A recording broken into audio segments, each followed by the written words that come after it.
그리고 이거는 정말 제가 3방위부터 계속 해왔던 게 뭐였냐? 질문 스터디를 들어가는 거였어요. 7, 8월이 되기 전에는 질문 스터디 2개에 들어가 있었습니다.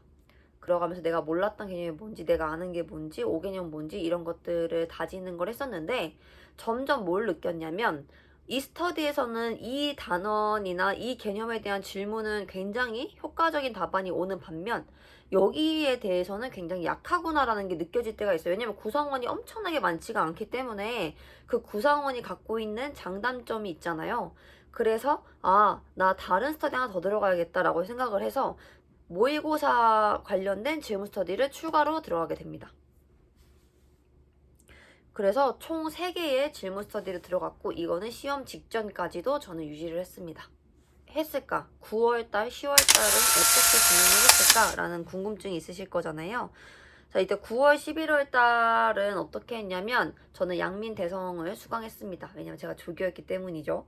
그리고 나머지 현민, 음주, 창주, 양동, 현우 이런 것들을 다 풀어야지라는 욕심이기보다 이제 소문에 듣는 거죠. 이 회차 때는 이게 좀 좋았다라고 하면 그것만 좀 찝어서 문제를 풀기도 했어요.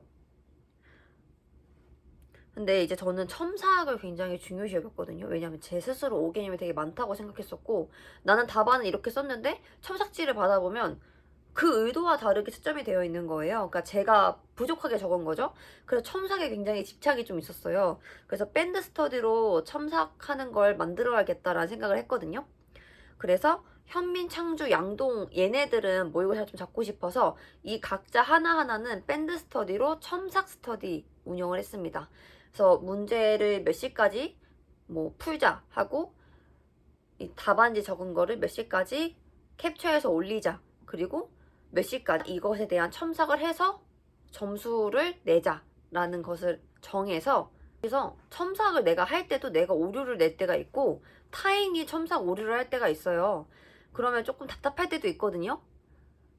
저는 강의를 들을 여력도 없었고 금전적인 여력도 없었기 때문에 그런 건 좀 감수했었고 또 그냥 조금 의아스럽다 오류가 있는 것 같다 싶으면 질문을 열심히 했었고 또 그거 수강하는 다른 사람한테 개인적으로 연락을 해서 이거 개념 맞냐라고 물어보기도 했습니다. 이제 그런 식으로 밴드 스터디를 유지하면서 모의고사를 적어도 4강사 정도는 꼭 잡아보려고 노력을 했어요. 문제를 풀기만 하면 됐을까요? 저는 7, 8월 달에도 했지만 하프 모고를 풀 때도 그리고 단답 모고를 풀 때도 저는 항상 오답 노트를 작성했습니다.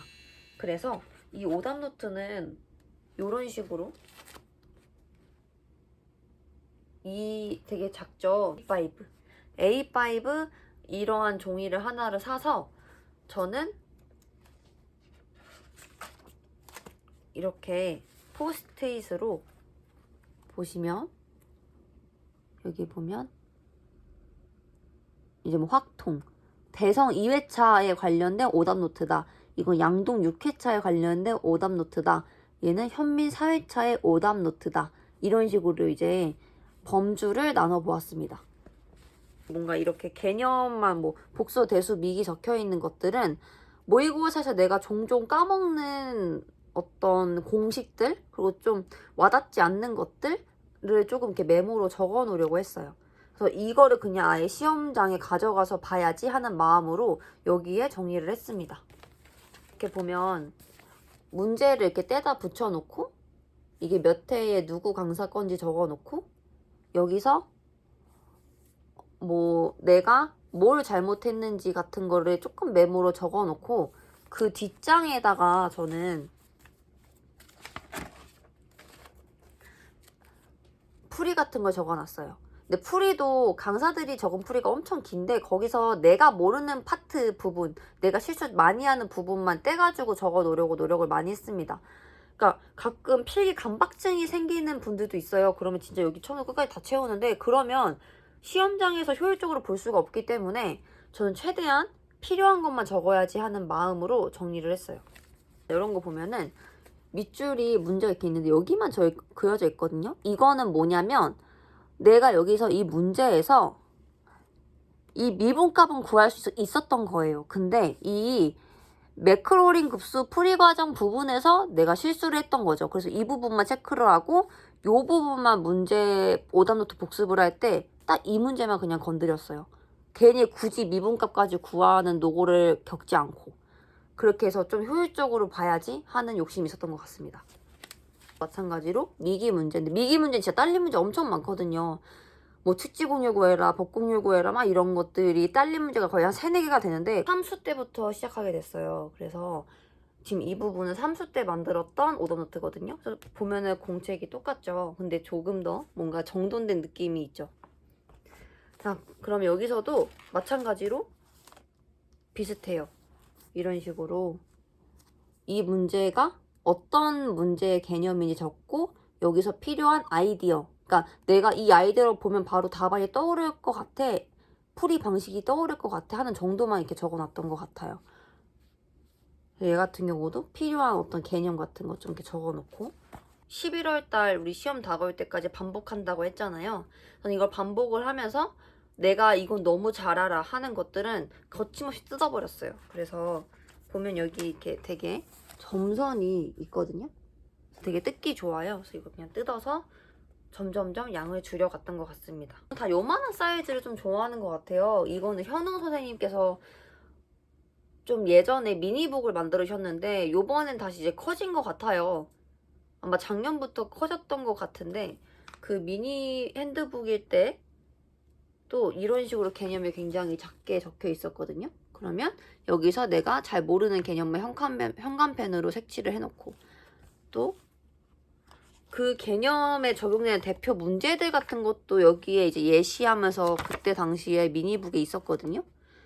그럼 이 예시에 해당돼서 또 다른 문풀 문제가 있을 거 아니에요. 그래서 그 문풀 문제 유형 같은 걸 적어 놓거나 그럼 여기 보면은 뭐 복소접분 이용할 때 이거 값은 이상접분할 때 이런 개념을 써야겠다 여기서 이런 걸 떠오를 수 있게 그 문제 아이디어를 고착할 수 있게 좀 노력하려고 포스트잇으로 관련된 문제를 해놨습니다. 사이즈의 책이 뭐가 더 있었냐면 제가 지금 왜 없는지 모르겠는데 미나 선생님 빵꾸노트가 이제 요 정도 사이즈로 이제 있었어요. 그러면 그 빵꾸노트에 저는 충분하지 않다고 생각이 들었던 겁니다. 그러니까 제가 3수 때부터 수교에 대한 공부를 하기 시작하면서 너무 제가 문제에 대한 해석을 잘못하는 거예요. 문제에서 이걸 물어봤는데 쓸데없이 이거를 너무 딥하게 가서 대답하고 있다거나 그 유형에 대한 답을 제가 객관화나 일반화를 잘 못하더라고요. 문제에 대한 답의 일반화를 잘 못하는 걸 깨달았습니다. 그래서 지금 여기에 왜 빵꾸노트가 없는지 모르겠는데 그 빵꾸노트 보면 그 개념 적혀 있잖아요. 개념 아래에 요만한 A4용지 반 접으면 요만해지거든요. 그거를 밑에 붙여서 그것과 관련된 문제를 적거나 혹은 그것의 이론을 활용해서 어떻게 서술을 할 수 있는지 그 서술된 방식을 적어 놓거나 하는 식으로 암기할 항목들을 늘려나갔어요. 그래서 모의고사 때 이 개념 나오면 이렇게 풀이 바로 써야지 하는 게 기계적으로 나올 수 있도록 잘 요약 정리를 했었습니다. 그래서 어느 순간 이게 되게 두툼해지기도 했는데요. 이제 그렇게 반복하다 보니까 모의고사나 혹 실제 시험에서는 거의 1개 정도 틀릴 정도로 답안에 대해서 바로 즉각적으로 막 쓸 수 있게끔 되는 실력이 만들어지더라고요. 그래서 무한 반복